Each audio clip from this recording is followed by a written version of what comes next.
ਵਾਹਿਗੁਰੂ ਜੀ ਕਾ ਖਾਲਸਾ ਵਾਹਿਗੁਰੂ ਜੀ ਕੀ ਫਤਿਹ। ਸੰਗਤ ਜੀ ਅੱਜ ਆਪਾਂ ਗੁਰਬਾਣੀ ਦੀ ਵਿਚਾਰ ਨਾਲ ਜੁੜਦੇ ਹਾਂ ਜੀ। ਗੁਰੂ ਗ੍ਰੰਥ ਸਾਹਿਬ ਜੀ ਦੇ ਅੰਗ 259 ਤੋਂ ਲੈ ਕੇ 261 ਤੱਕ ਸਵੈਮਨ ਬਾਣੀ ਦੀ ਵਿਚਾਰ ਕਰਦੇ ਹਾਂ ਜੀ। ਅੱਗੇ ਆਪਾਂ ਤਕਰੀਬਨ ਕਈ ਦਫਾ ਵਿਚਾਰ ਕਰਦੇ ਹਾਂ 28-29 ਮਿੰਟ ਹੋ ਜਾਂਦੇ ਸੀ। ਹੁਣ ਕੋਸ਼ਿਸ਼ ਕਰਾਂਗੇ ਕਿ 20 ਮਿੰਟ ਤੱਕ ਹੀ ਰੱਖਿਆ ਜਾਏ ਤਾਂ ਕਿ ਸੰਗਤ ਲਈ ਮਤਲਬ ਸੁਣਨਾ ਸੌਖਾ ਹੋ ਸਕੇ, ਟਾਈਮ ਕੱਢ ਸਕਣ। ਅਤੇ ਦੂਸਰਾ ਇਸ ਤਰ੍ਹਾਂ ਹੈ ਸੰਗਤ ਜੀ, ਹਮੇਸ਼ਾ ਇਹੀ ਕੋਸ਼ਿਸ਼ ਹੁੰਦੀ ਆ ਕਿ ਨਿਰੋਲ ਜਿਹੜੀ ਪਾਤਸ਼ਾਹ ਦੀ ਬਾਣੀ ਆ ਬਸ ਉਹਦੇ ਅਰਥ ਕੀਤੇ ਜਾਣ, ਆਪਣੇ ਵੱਲੋਂ ਕੁਛ ਵੀ ਇੱਧਰੋਂ ਉੱਧਰੋਂ ਜੋੜ ਨਾ ਹੋਵੇ, ਤਾਂ ਕਿ ਜਿਹੜੀ ਬਾਣੀ ਹੈ ਧੁਰ ਦੀ ਆਈ ਹੋਈ ਵੀ ਸਾਰੀ ਮਤਲਬ ਉਹੀ ਹੋਵੇ, ਹੋਰ ਕੋਈ ਇੱਧਰ ਉੱਧਰ ਦੀ ਗੱਲ ਬਹੁਤੀ ਨਾ ਕੀਤੀ ਜਾਏ। ਕੋਸ਼ਿਸ਼ ਆਪਣੇ ਵੱਲੋਂ ਇਹੀ ਕੀਤੀ ਜਾਂਦੀ ਹੈਗੀ ਆ। ਹਾਂਜੀ, ਆਓ ਬਾਣੀ ਨਾਲ ਜੁੜੀਏ ਜੀ। ਸ਼ਲੋਕ। ਲਾਲਚ ਝੂਠ ਵਿਖੈ ਬਿਆਦ, ਇਆ ਦੇਹੀ ਮਹਿਬਾਸ। ਹਰ ਹਰ ਅੰਮ੍ਰਿਤ ਗੁਰਮੁਖ ਪੀਆ, ਨਾਨਕ ਸੂਖ ਨਿਵਾਸ। ਹਾਂਜੀ ਸੰਗਤ ਜੀ, ਪਾਤਸ਼ਾਹ ਕਹਿੰਦੇ ਕਿ ਤਕਰੀਬਨ ਜੀਵ ਦੇ ਅੰਦਰ, ਸਰੀਰ ਦੇ ਵਿੱਚ ਲਾਲਚ, ਝੂਠ, ਮਾਇਆ ਦਾ ਪਿਆਰ, ਇਸ ਤਰ੍ਹਾਂ ਦੇ ਵਿਕਾਰਾਂ ਦਾ ਵਾਸਾ ਹੈ। ਪਰ ਕਹਿੰਦੇ ਜੋ ਕੋਈ ਜੀਵ ਗੁਰੂ ਦੇ ਸਨਮੁਖ ਹੋ ਕੇ ਪਰਮਾਤਮਾ ਦਾ ਅੰਮ੍ਰਿਤ ਰੂਪੀ ਨਾਮ ਚੱਖਦਾ ਹੈ, ਕਹਿੰਦੇ ਉਹਦੇ ਅੰਦਰ ਹੀ ਸੁੱਖਾਂ ਦਾ ਨਿਵਾਸ ਹੁੰਦਾ ਹੈ। ਮਤਲਬ ਜਿਹੜਾ ਪਰਮਾਤਮਾ ਦਾ ਨਾਮ ਜਪਦਾ ਹੈ, ਸੁੱਖ ਉਹਨੂੰ ਹੀ ਮਿਲਦਾ ਹੈ। ਪੌੜੀ। ਲੱਲਾ ਲਾਵੋ ਔਖਦ ਜਾਹੂ, ਦੁਖ ਦਰਦ ਤਹਿ ਮਿਟੈ ਖਿਨਾਹੂ। ਕਹਿੰਦੇ ਜਿਸ ਜੀਵ ਨੇ ਪਰਮਾਤਮਾ ਦੇ ਨਾਮ ਰੂਪੀ ਦਵਾਈ ਲੈ ਲਈ, ਕਹਿੰਦੇ ਉਹਦਾ ਦੁੱਖ, ਆਤਮਿਕ ਦੁੱਖ, ਜਦੋਂ ਦੁੱਖਾਂ ਦੀ ਗੱਲ ਕਰ ਰਹੇ ਨੇ ਜ਼ਿਆਦਾਤਰ ਆਤਮਿਕ ਦੁੱਖਾਂ ਦੀ ਗੱਲ ਕਰਦੇ ਨੇ। ਆਤਮਿਕ ਦੁੱਖ ਹੈਗੇ ਨੇ ਜਿਹੜੇ ਸਾਨੂੰ ਵਿਕਾਰ ਲੱਗੇ ਹੋਏ ਨੇ, ਸਾਡੇ ਅੰਦਰ ਜਿਹੜੇ ਵਿਕਾਰ ਨੇ ਆਤਮਿਕ ਦੁੱਖ, ਉਹ ਪਰਮਾਤਮਾ ਦਾ ਨਾਮ ਲਿਆ ਕਹਿੰਦੇ ਇੱਕ ਪਲ ਵਿੱਚ ਦੂਰ ਹੋ ਜਾਂਦੇ ਨੇ। ਨਾਮ ਔਖਦ ਜੈ ਹਿਰਦੇ ਹਿਤਾਵੈ, ਤਾਹੇ ਰੋਗ ਸੁਪਨੈ ਨਹੀਂ ਆਵੈ। ਕਹਿੰਦੇ ਜੋ ਜੀਵ ਪਰਮਾਤਮਾ ਦੇ ਨਾਮ ਰੂਪੀ ਦਵਾਈ ਨੂੰ ਚਿੱਤ ਵਿੱਚ ਰੱਖਦੇ ਨੇ ਪਿਆਰ ਦੇ ਨਾਲ, ਕਹਿੰਦੇ ਉਹਨਾਂ ਨੂੰ ਤਾਂ ਸੁਪਨੇ ਵਿੱਚ ਵੀ ਰੋਗ ਨਹੀਂ ਲੱਗ ਸਕਦੇ।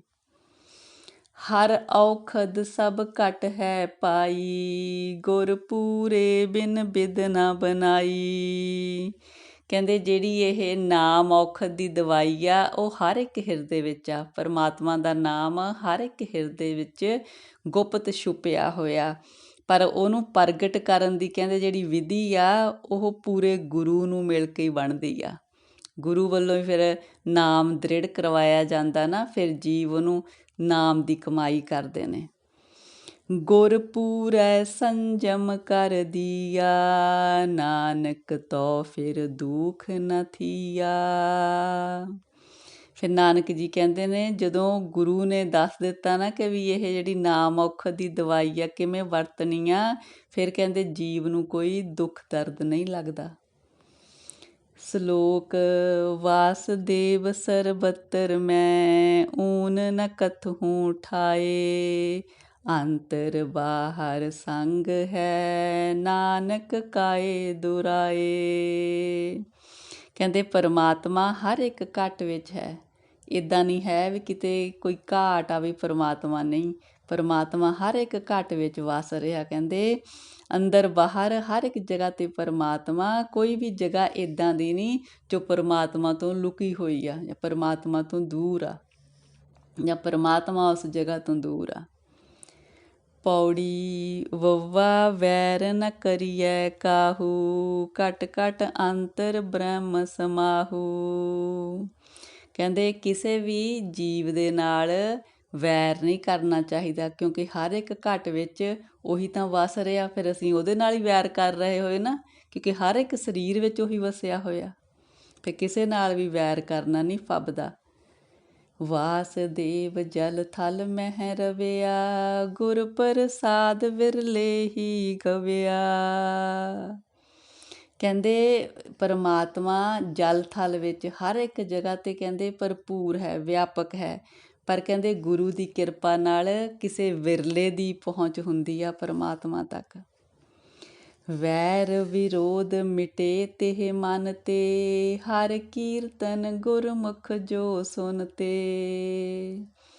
ਕਹਿੰਦੇ ਗੁਰੂ ਦੇ ਸਨਮੁਖ ਹੋ ਕੇ ਜੋ ਪਰਮਾਤਮਾ ਦੀ ਸਿਫਤ ਸਲਾਹ ਸੁਣਦੇ ਨੇ, ਕੀਰਤੀ ਸੁਣਦੇ ਨੇ, ਉਹਨਾਂ ਦੇ ਮਨ ਤੋਂ ਕਹਿੰਦੇ ਵੈਰ ਵਿਰੋਧ ਦੀਆਂ ਭਾਵਨਾਵਾਂ ਖਤਮ ਹੋ ਜਾਂਦੀਆਂ ਨੇ। ਵਰਨ ਚਿਹਨ ਸਗਲੈ ਤੇ ਰਹਿਤਾ, ਨਾਨਕ ਹਰ ਹਰ ਗੁਰਮੁਖ ਜੋ ਕਹਿਤਾ। ਕਹਿੰਦੇ ਪਰਮਾਤਮਾ ਦਾ ਕੋਈ ਵਰਨ ਚਿਹਨ ਨਹੀਂ ਹੈਗਾ। ਕਹਿੰਦੇ ਪਰਮਾਤਮਾ ਦਾ ਰੂਪ ਰੰਗ ਵਰਨ ਚਿਹਨ ਨਹੀਂ ਕੀ ਹੈਗਾ ਨਾ। ਕਹਿੰਦੇ ਜਿਹੜਾ ਜੀਵ ਗੁਰੂ ਦੇ ਸਨਮੁਖ ਹੋ ਕੇ ਪਰਮਾਤਮਾ ਦਾ ਨਾਮ ਜਪਦਾ, ਕਹਿੰਦੇ ਉਹ ਵੈਰ ਵਿਰੋਧ ਤੋਂ ਖਤਮ ਹੋ ਜਾਂਦਾ। ਉਹਨੂੰ ਵੀ ਕੋਈ ਊਚ ਨੀਚ ਵਰਨ ਜਾਤ ਕਿਸੇ ਚੀਜ਼ ਦਾ ਉਹਦੇ ਮਨ ਦੇ ਵਿੱਚੋਂ ਸਾਰੇ ਭਰਮ ਖਤਮ ਹੋ ਜਾਂਦੇ ਨੇ।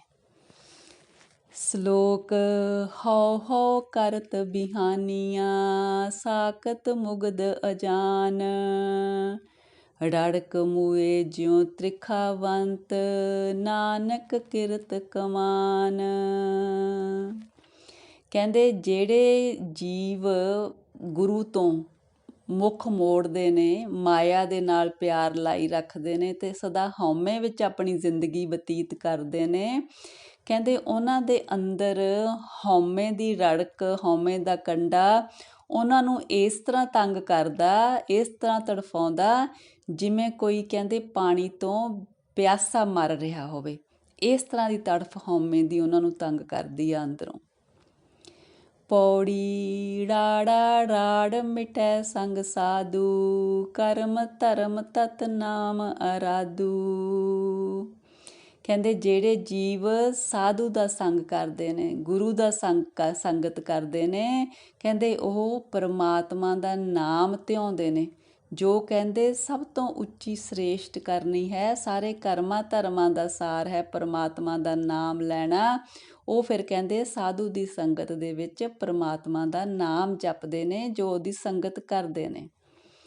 ਰੂੜੋ ਜਿਹ ਬਸਿਓ ਰਿਦ ਮਾਹੀ, ਊਆ ਕੀੜਾੜ ਮਿਟਤ ਬਿਨ ਸਾਹੀ। ਕਹਿੰਦੇ ਜਿਨ੍ਹਾਂ ਦੇ ਹਿਰਦੇ ਵਿੱਚ ਉਹ ਸੋਹਣਾ ਪਰਮਾਤਮਾ ਵਸ ਜਾਂਦਾ ਹੈ, ਉਹਨਾਂ ਦੇ ਅੰਦਰੋਂ ਹਉਮੈ ਦੀ ਰੜਕ ਖਤਮ ਹੋ ਜਾਂਦੀ ਹੈ।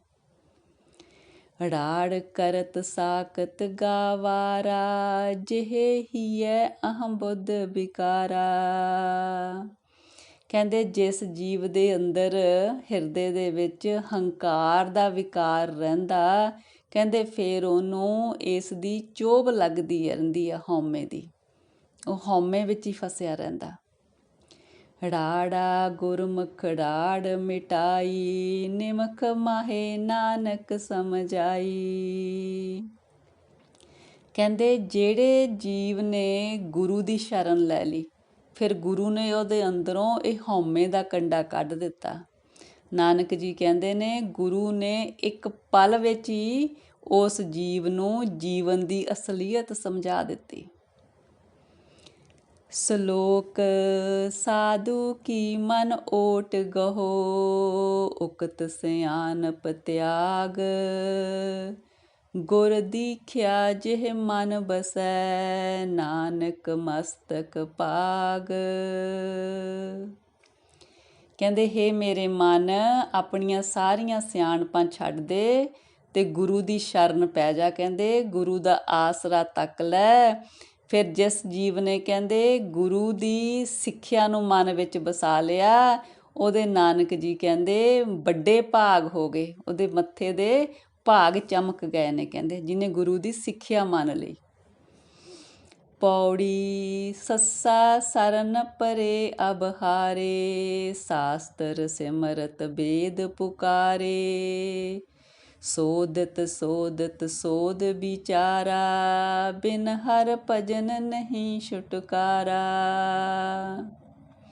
ਕਹਿੰਦੇ ਸਾਰੀਆਂ ਸਾਸਤਰ ਸਿਮਰਤੀਆਂ ਕਹਿੰਦੇ ਸਾਰੇ ਵੇਦ ਇਹ ਕਹਿ ਰਹੇ ਨੇ ਕਿ ਗੁਰੂ ਦੀ ਸ਼ਰਨ ਪੈ, ਫਿਰ ਕਹਿੰਦੇ ਜਦੋਂ ਮੈਂ ਸ਼ਾਸਤਰ ਸਿਮਰਤੀਆਂ ਵੇਦ ਇਹਨਾਂ ਤੋਂ ਪੜ੍ਹਿਆ ਸੁਣਿਆ ਵਿਚਾਰਾਂ ਕੀਤੀਆਂ ਤਾਂ ਪਤਾ ਲੱਗਿਆ ਕਿ ਹੁਣ ਹਾਰ ਕੇ ਗੁਰੂ ਦੀ ਸ਼ਰਨ ਪੈਣਾ ਹੀ ਫਬਦਾ ਹੈ। ਕਿਉਂ? ਕਹਿੰਦੇ ਬਿਨ ਹਰ ਭਜਨ ਨਹੀਂ ਛੁਟਕਾਰਾ। ਕਹਿੰਦੇ ਉਹਦਾ ਭਜਨ ਕਰਨ ਤੋਂ ਬਿਨਾਂ ਜੀਵ ਦੀ ਵਿਕਾਰਾਂ ਤੋਂ, ਮਾਇਆ ਤੋਂ, ਆਸਾ ਤ੍ਰਿਸ਼ਨਾ ਤੋਂ ਖਲਾਸੀ ਨਹੀਂ ਹੋ ਸਕਦੀ। ਭਜਨ ਕਰਿਆ ਹੀ ਗੱਲ ਬਣਨੀ ਆ। ਸਾਸ ਸਾਸ ਹਮ ਭੂਲਨ ਹਾਰੇ, ਤੁਮ ਸਮਰੱਥ ਅਗਨਤ ਅਪਾਰੇ। ਕਹਿੰਦੇ ਹੇ ਪਰਮਾਤਮਾ ਜੀ, ਅਸੀਂ ਤਾਂ ਸਾਹ ਸਾਹ ਦੇ ਨਾਲ ਕਹਿੰਦੇ ਭੁੱਲਾਂ ਕਰਨ ਵਾਲੇ ਹੋ। ਤੁਸੀਂ ਕਹਿੰਦੇ ਸਮਰੱਥ ਹੋ, ਕਹਿੰਦੇ ਅਪਾਰ ਹੋ, ਤੁਹਾਡਾ ਅੰਤ ਨਹੀਂ ਪਾਇਆ ਜਾ ਸਕਦਾ, ਤੁਸੀਂ ਹੀ ਸਾਨੂੰ ਤਾਰਨ ਵਾਲੇ ਹੋ। ਸਰਨ ਪਰੇ ਕੀ ਰਾਖ ਦਿਆਲਾ, ਨਾਨਕ ਤੁਮਰੇ ਬਾਲ ਗੋਪਾਲਾ। ਨਾਨਕ ਜੀ ਕਹਿੰਦੇ ਹੇ ਪਰਮਾਤਮਾ ਜੀ, ਅਸੀਂ ਤੁਹਾਡੇ ਬੱਚੇ ਹਾਂ। ਹੇ ਧਰਤੀ ਦੇ ਪਾਲਣਹਾਰ, ਅਸੀਂ ਤੁਹਾਡੇ ਬੱਚੇ ਆਂ, ਆਣੇ। ਕਹਿੰਦੇ ਸਾਡੀ ਸ਼ਰਨ ਪਿਆਂ ਦੀ ਲਾਜ ਰੱਖ ਲਓ। ਕਹਿੰਦੇ ਤੁਸੀਂ ਹੀ ਸਾਡੀ ਲਾਜ ਰੱਖਣੀ ਹੈ। ਦਿਆਲੂ ਪਰਮਾਤਮਾ ਜੀ, ਤੁਸੀਂ ਕਿਰਪਾ ਕਰੋ। ਸ਼ਲੋਕ ਖੁਦੀ ਮਿਟੀ ਤਬ ਸੁਖ ਪਏ, ਮਨ ਤਨ ਪਏ ਅਰੋਗ। ਨਾਨਕ ਦ੍ਰਿਸ਼ਟੀ ਆਇਆ, ਉਸਤਤ ਕਰਨੈ ਜੋਗ। ਕਹਿੰਦੇ ਜਿਸ ਜੀਵ ਦੇ ਅੰਦਰੋਂ ਹੰਕਾਰ ਖਤਮ ਹੋ ਗਿਆ, ਫਿਰ ਕਹਿੰਦੇ ਉਹਨੂੰ ਸੁੱਖ ਮਿਲ ਗਿਆ। ਉਹਦਾ ਮਨ ਤੇ ਤਨ ਵਿਕਾਰਾਂ ਵਿੱਚੋਂ ਕਹਿੰਦੇ ਅਰੋਗ ਹੋ ਨਿਕਲੇ। ਨਾਨਕ ਜੀ ਕਹਿੰਦੇ ਨੇ ਫਿਰ ਜਿਸ ਜੀਵ ਦੇ ਅੰਦਰੋਂ ਹੰਕਾਰ ਮਿਟ ਗਿਆ, ਕਹਿੰਦੇ ਫਿਰ ਉਹ ਗੁਰੂ ਦੀ ਨਾਨਕ ਦ੍ਰਿਸ਼ਟੀ ਆਇਆ। ਫਿਰ ਕਹਿੰਦੇ ਜਦੋਂ ਉਹਦੇ ਅੰਦਰੋਂ ਹੰਕਾਰ ਮਿਟ ਗਿਆ ਕਹਿੰਦੇ ਜੀਵ ਨੂੰ, ਫਿਰ ਕਹਿੰਦੇ ਉਸ ਨੂੰ ਪਰਮਾਤਮਾ ਬਾਰੇ ਪਤਾ ਲੱਗਿਆ ਕਿ ਇਹ ਪਰਮਾਤਮਾ ਧਿਆਵਣ ਯੋਗ ਹੈ। ਇਸ ਪਰਮਾਤਮਾ ਦਾ ਨਾਮ ਜਪਣਾ ਚਾਹੀਦਾ ਹੈ। ਪੌੜੀ ਖੱਖਾ ਖਰਾ ਸਰਾਹੋ ਤਾਹੂ, ਜੋ ਖਿਨ ਮਹਿ ਊਨੇ ਸੁਬਰ ਪਰਾਹੂ। ਕਹਿੰਦੇ ਉਸ ਪਰਮਾਤਮਾ ਦੀ ਸਿਫਤ ਸਲਾਹ ਕਰੋ। ਕਹਿੰਦੇ ਜੋ ਇੱਕ ਪਲ ਦੇ ਵਿੱਚ ਉਹ ਜੀਵ ਨੂੰ ਜਿਹਦੇ ਵਿੱਚ ਕੋਈ ਵੀ ਗੁਣ ਨਹੀਂ ਹੁੰਦੇ ਤੇ ਉਹਨੂੰ ਗੁਣਾਂ ਨਾਲ ਭਰਪੂਰ ਕਰ ਦਿੰਦੇ ਨੇ। ਇਹ ਪਰਮਾਤਮਾ ਹੀ ਕਰ ਸਕਦਾ। ਖਰਾ ਨਿਮਾਣਾ ਹੋਤ ਪ੍ਰਾਣੀ, ਅਨ ਦਿਨ ਜਾਪੈ ਪ੍ਰਭ ਨਿਰਵਾਣੀ। ਜੋ ਜੀਵ ਕਹਿੰਦੇ ਹਰ ਰੋਜ਼ ਉਸ ਪਰਮਾਤਮਾ ਨੂੰ ਜਪਦੇ ਨੇ, ਜੋ ਨਿਰਵਾਣ ਹੈ, ਜੋ ਅਲੇਪ ਹੈ, ਕਹਿੰਦੇ ਉਹ ਜੀਵ ਫਿਰ ਨਿਮਾਣਾ ਹੋ ਜਾਂਦਾ, ਉਹ 'ਚ ਨਮਰਤਾ ਆ ਜਾਂਦੀ ਆ। ਭਾਵੈ ਖਸਮ ਤਾਂ ਊਆ ਸੁਖ ਦੇਤਾ, ਪਾਰ ਬ੍ਰਹਮ ਐਸੋ ਅਗੰਤਾ। ਕਹਿੰਦੇ ਪਾਰ ਬ੍ਰਹਮ ਪਰਮਾਤਮਾ ਉਹਦੇ ਭੰਡਾਰੇ ਸਦਾ ਹੀ ਭਰੇ ਨੇ। ਕਹਿੰਦੇ ਜਿਸ ਜੀਵ ਨੂੰ ਕਹਿੰਦੇ ਉਹ ਪਸੰਦ ਕਰ ਲਵੇ, ਉਸ ਜੀਵ ਨੂੰ ਕਹਿੰਦੇ ਸੁੱਖਾਂ ਨਾਲ ਭਰਪੂਰ ਕਰ ਦਿੰਦਾ। ਪਸੰਦ ਕਦੋਂ ਕਰਦਾ ਪਰਮਾਤਮਾ? ਜਦੋਂ ਜੀਵ ਨੇ ਨਾਮ ਦੀ ਕਮਾਈ ਕੀਤੀ ਆ, ਤਾਂ ਫਿਰ ਪਰਮਾਤਮਾ ਦੀ ਰਹਿਮਤ ਦੀ ਨਜ਼ਰ ਪੈਂਦੀ ਆ। ਅਸੰਖ ਖਤੇ ਖਿਨ ਬਖਸ਼ਣ ਹਾਰਾ, ਨਾਨਕ ਸਾਹਿਬ ਸਦਾ ਦਿਆਰਾ। ਨਾਨਕ ਜੀ ਕਹਿੰਦੇ ਨੇ ਸਾਡਾ ਸਾਹਿਬ ਤਾਂ ਸਦਾ ਹੀ ਦਿਆਲੂ ਆ। ਕਹਿੰਦੇ ਸਾਡੀਆਂ ਕਹਿੰਦੇ ਉਹ ਅਣਗਿਣਤ ਭੁੱਲਾਂ ਨੂੰ ਬਖਸ਼ ਦਿੰਦਾ ਇੱਕ ਪਲ ਦੇ ਵਿੱਚ। ਕਹਿੰਦੇ ਵਾਹਿਗੁਰੂ ਜੀ ਵਾਹਿਗੁਰੂ। ਸ਼ਲੋਕ ਸਤ ਕਹੂੰ ਸੁਨ ਮਨ ਮੇਰੇ, ਸਰਨ ਪਰੋ ਹਰ ਰਾਏ। ਉਕਤ ਸਿਆਣਪ ਸਗਲ ਤਿਆਗ, ਨਾਨਕ ਲਏ ਸਮਾਏ। ਕਹਿੰਦੇ ਹੇ ਮੇਰੇ ਮਨ ਸੱਚੀ ਗੱਲ ਸੁਣ ਲਾ। ਕਹਿੰਦੇ ਉਸ ਪਰਮਾਤਮਾ ਦੀ ਸ਼ਰਨ ਵਿੱਚ ਪੈ ਜਾ। ਕਹਿੰਦੇ ਆਪਣੀਆਂ ਸਾਰੀਆਂ ਸਿਆਣਪਾਂ ਚਤੁਰਾਈਆਂ ਛੱਡ ਦੇ। ਕਹਿੰਦੇ ਫਿਰ ਪਰਮਾਤਮਾ ਨੇ ਆਪਣੇ ਵਿੱਚ ਤੈਨੂੰ ਸਮਾਈ ਦੇ ਦੇਣੀ ਆ, ਤੈਨੂੰ ਲੀਨਤਾ ਦੇ ਦੇਣੀ ਆ। ਆਪਣੇ ਸਾਰੇ ਕਹਿੰਦੇ ਚਤੁਰਾਈਆਂ, ਸਾਰੀਆਂ ਚਲਾਕੀਆਂ ਛੱਡ ਕੇ ਉਹਦੀ ਸ਼ਰਨ ਪੈ ਜਾਓ। ਪੌੜੀ ਸੱਸਾ ਸਿਆਨ ਪਛਾੜ ਇਆਨਾ, ਹਿਕਮਤ ਹੁਕਮ ਨ ਪ੍ਰਭ ਪਸ਼ੁਪਤੀਆਨਾ। ਸੱਸਾ ਸਿਆਨ ਪਛਾੜ ਇਆਨਾ, ਹਿਕਮਤ ਹੁਕਮ ਨ ਪ੍ਰਭ ਪਤੀਆਨਾ। ਕਹਿੰਦੇ ਹੇ ਮੇਰੇ ਮਨ ਆਪਣੀਆਂ ਸਿਆਣਪਾਂ ਛੱਡ ਦੇ। ਕਹਿੰਦੇ ਹੇ ਮੇਰੇ ਅਣਜਾਣ ਮਨ, ਕਹਿੰਦੇ ਪਰਮਾਤਮਾ ਨੂੰ ਹਿਕਮਤ ਤੇ ਹੁਕਮ ਦੇ ਨਾਲ, ਪਰਮਾਤਮਾ ਨੂੰ ਜ਼ੋਰਾ ਜ਼ਬਰੀ ਦੇ ਨਾਲ, ਪਰਮਾਤਮਾ ਨੂੰ ਅਸੀਂ ਪਤਿਆ ਨਹੀਂ ਸਕਦੇ, ਪ੍ਰਸੰਨ ਨਹੀਂ ਕਰ ਸਕਦੇ। ਸਹਿਸ ਪਾਤ ਕਰੈ ਚਤੁਰਾਈ, ਸੰਗ ਤੁਹਾਰੈ ਏਕ ਨ ਜਾਈ।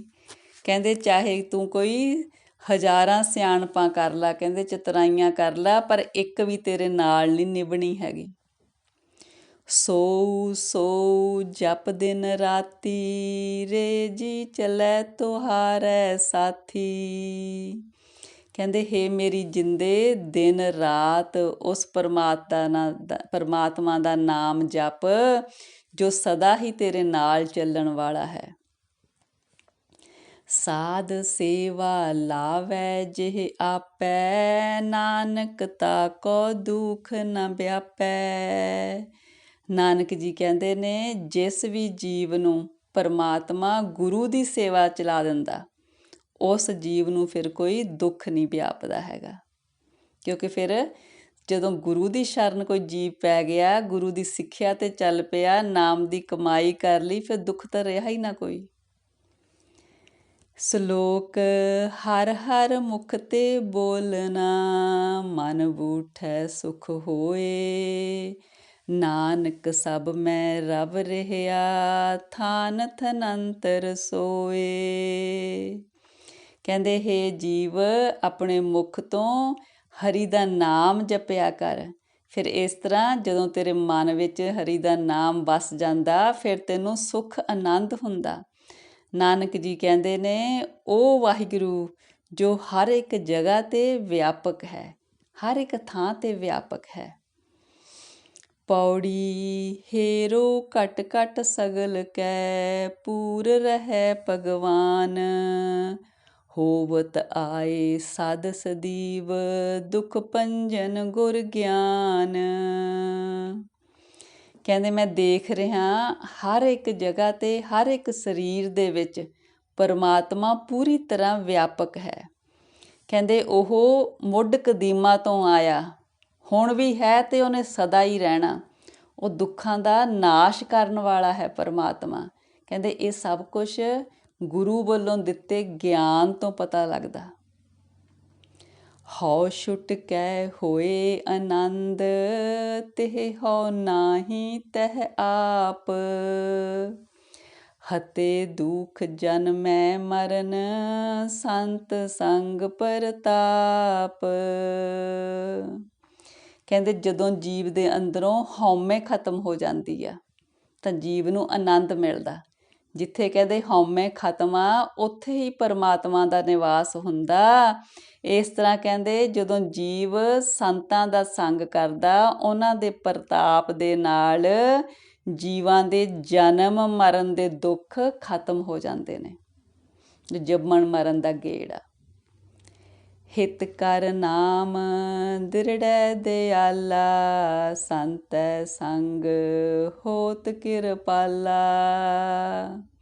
ਕਹਿੰਦੇ ਪ੍ਰੇਮ ਦੇ ਨਾਲ ਪਰਮਾਤਮਾ ਦਾ ਨਾਮ ਕਹਿੰਦੇ ਆਪਣੇ ਚਿੱਤ ਵਿੱਚ ਦ੍ਰਿੜ ਕਰਿਆ ਕਰ, ਜੋ ਦੀਨ ਦਿਆਲ ਆ। ਕਹਿੰਦੇ ਫਿਰ ਸੰਤਾਂ ਦੀ ਸੰਗਤ ਦੇ ਵਿੱਚ ਕਹਿੰਦੇ ਪਰਮਾਤਮਾ ਤੇਰੇ 'ਤੇ ਕਿਰਪਾ ਕਰੇਗਾ। ਓਰੇ ਕਛੂ ਨ ਕਿਨਹੂ ਕੀਆ, ਨਾਨਕ ਸਭ ਕੁਛ ਪ੍ਰਭ ਤੇ ਹੁਆ। ਨਾਨਕ ਜੀ ਕਹਿੰਦੇ ਨੇ ਹੋਰ ਕੋਈ ਵੀ ਕੁਛ ਕਰਨ ਜੋਗਾ ਨਹੀਂ ਹੈਗਾ। ਕਹਿੰਦੇ ਜੋ ਕੁਛ ਵੀ ਜਗਤ ਵਿੱਚ ਸ੍ਰਿਸ਼ਟੀ 'ਚ ਹੋ ਰਿਹਾ ਹੈ, ਕਹਿੰਦੇ ਉਹ ਸਭ ਕੁਛ ਪਰਮਾਤਮਾ ਵੱਲੋਂ ਹੀ ਹੈ। ਪਰਮਾਤਮਾ ਹੀ ਜੀਵਾਂ ਨੂੰ ਪੈਦਾ ਕਰਦਾ, ਉਹਨਾਂ ਨੂੰ ਸੰਭਾਲਦਾ, ਫਿਰ ਉਹਨਾਂ ਦਾ ਨਾਸ਼ ਕਰਦਾ, ਸ੍ਰਿਸ਼ਟੀ ਦਾ ਅੰਤ ਕਰਦਾ। ਜਦੋਂ ਵੀ ਪਰਮਾਤਮਾ ਨੇ ਚਾਹਿਆ, ਪਰਮਾਤਮਾ ਨੇ ਸ੍ਰਿਸ਼ਟੀ ਉਪਾਈ ਆ ਅਤੇ ਸ੍ਰਿਸ਼ਟੀ ਦਾ ਅੰਤ ਕੀਤਾ। ਇਹ ਪਰਮਾਤਮਾ ਦੀ ਖੇਡ ਆ ਸੰਗਤ ਜੀ। ਇਹ ਸਾਡੀ ਸਮਝ ਤੋਂ ਬਾਹਰ ਹੈ। ਅਸੀਂ ਤੇ ਉਹਦਾ ਨਾਮ ਜਪਣਾ ਤੇ ਉਹਦੀ ਪ੍ਰਸੰਨਤਾ ਹਾਸਲ ਕਰਨੀ ਆ, ਤਾਂ ਕਿ ਉਹ ਰਹਿਮਤ ਕਰਕੇ ਸਾਡੇ ਤੇ ਦਿਆਲੂ ਹੋ ਜਾਏ, ਸਾਡੇ ਇਸ ਜੀਵਨ ਦੀ ਆਉਣਾ ਸਫਲ ਹੋ ਜਾਏ। ਵਾਹਿਗੁਰੂ ਜੀ, ਵਾਹਿਗੁਰੂ ਜੀ। ਹਾਂਜੀ ਸੰਗਤ ਜੀ, ਇੰਨੀਆਂ ਵਿਚਾਰਾਂ ਪ੍ਰਵਾਨ ਕਰਨੀਆਂ ਜੀ। ਵਿਚਾਰਾਂ ਦੀ ਸਾਂਝ ਪਾਉਂਦਿਆਂ ਹੋਈਆਂ ਬੇਅੰਤ ਗਲਤੀਆਂ ਮੇਰੀਆਂ ਬਖਸ਼ਣੀਆਂ ਜੀ। ਸਤਿਗੁਰੂ ਜੀ, ਪਰਮੇਸ਼ਰ ਜੀ, ਆਪ ਦੀ ਧੁਰ ਕੀ ਬਾਣੀ ਦੀ ਵਿਚਾਰ ਕਰਦਿਆਂ, ਬਾਣੀ ਪੜ੍ਹਦਿਆਂ ਹੋਈਆਂ ਬੇਅੰਤ ਗਲਤੀਆਂ ਮੇਰੀਆਂ ਅਣਜਾਣ ਬੱਚੀ ਦੀਆਂ ਬਖਸ਼ ਦੇਣੀਆਂ ਜੀ। ਅੱਗੇ ਤੋਂ ਸੁਮੱਤ ਦੇਣੀ ਸਤਿਗੁਰੂ ਜੀ। ਵਾਹਿਗੁਰੂ ਜੀ ਕਾ ਖਾਲਸਾ, ਵਾਹਿਗੁਰੂ ਜੀ ਕੀ ਫਤਿਹ ਜੀ। ਵਾਹਿਗੁਰੂ ਜੀ, ਵਾਹਿਗੁਰੂ ਜੀ, ਸੱਚੇ ਪਾਤਸ਼ਾਹ ਜੀ।